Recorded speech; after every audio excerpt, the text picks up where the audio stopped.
আপোনালোকে নিশ্চয় মোৰ থাম্বনেইলটো দেখি গম পাইছে আসাম কামাণ্ডো 18 বছৰৰ পৰা 30 বছৰ বয়সলৈকে আপোনালোকক বহাই দিব নেকি মই আপোনালোকক তাৰ ওপৰতে এই ভিডিওটো ডিসকাস কৰিম তাৰ আগতে মোৰ চেনেলটোত যদি আপোনালোকে প্ৰথমবাৰ আহিছে চেনেলটো সাবস্ক্ৰাইব কৰিব আৰু যিমান পাৰে ভিডিওটো শেয়াৰ কৰি দিব আপোনালোকৰে হেল্প হ'ব মোক বহুতে কমেন্ট কৰি আছিল দাদা আসাম কামাণ্ডো এজ লিমিটেডটো বহাই দিব নেকি বুলি সুধি আছিল আৰু কিমানৰ পৰা কিমানলৈকে অনলাইন এপ্লাই কৰিব পাৰে মোক বহুতে সুধি আছিল মই আপোনালোকক কৈ দিছো শুনক আসাম কামাণ্ডো বেটেলিয়নটো আপোনালোকে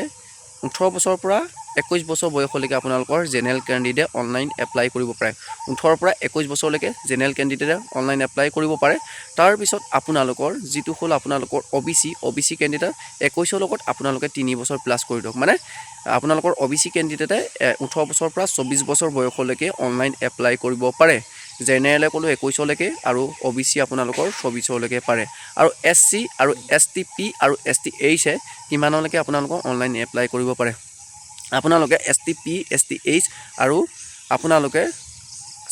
এসসি 26 বছৰ বয়সলৈকে আপোনালোকে অনলাইন এপ্লাই কৰিব পাৰে আৰু যাৰ স্পৰ্টছৰ সাৰ্টিফিকেট আছে আপোনালোকক 2 বছৰ বহাই দিয়া হ'ব সকলোখিনিয়ে 2 বছৰটো পাব আপোনালোকৰ যদি এসটিপি ক্যান্ডিডেট হয় আপোনালোকে 26 লগত যদি 2 বছৰ প্লাস কৰে 28 বছৰলৈকে এসটিপি আৰু এসটিএইচ আৰু এসসি ক্যান্ডিডেট 28 লৈকে পাব আৰু যদি আপোনালোকে ওবিসি হয় 26 লৈকে আপোনালোকে পাব আৰু আপোনালোকে জেনেৰেল ক্যান্ডিডেট যদি হয় আপোনালোকে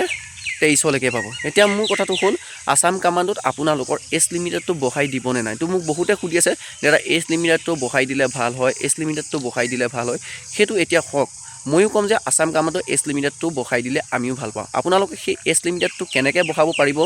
পাৰিব এজ লিমিটেডটো আসাম কামাণ্ডো আপোনালোকৰ বাঢ়ি যাব 18 বছৰৰ পৰা আপোনালোকৰ যদি 30 বছৰ বয়সলৈকে মই ভাবো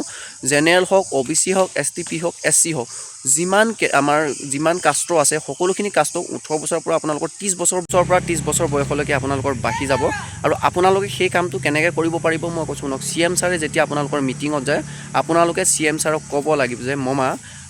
আমাৰ লাষ্ট এজ আছিল আসাম কামাণ্ডোত আপুনি এজটো বহাই দিয়ক কক যে সকলোখিনি কাষ্ট 18 বছৰৰ পৰা 30 বছৰলৈকে এটা আপোনালোকে এবাৰ নতুন এটা ভেকেন্সি উলিয়াই কম্পিটিশন এটা কৰি দিয়ক আপোনালোকে ইতিমধ্যে গম পায় যে আসাম কামাণ্ডো দুটা বেটেলিয়ন আহিব তো কনষ্টেবলৰ আহিব সাব ইন্সপেক্টৰ আহিব সবৰে আহিব তো গটিগতে এজ লিমিটেডটো আপোনালোকে মই বহাব নোৱাৰো বা বেলেগে কোনো বহাব নোৱাৰে সিএম ছাৰে পাৰিব যদি সিএম ছাৰে কয় কামাণ্ডো এজ লিমিটেডটো বহাই দিয়া হ'ব বুলি আপোনালোকৰ এজ লিমিটেডটো বাঢ়ি যাব গটিগতে আপোনালোকৰ যদি ভিডিওটো চাই যদি হেল্প হৈছে ভিডিওটো যিমান পাৰে শেয়াৰ কৰিব আৰু মোৰ চেনেলত যদি প্ৰথম পাইছে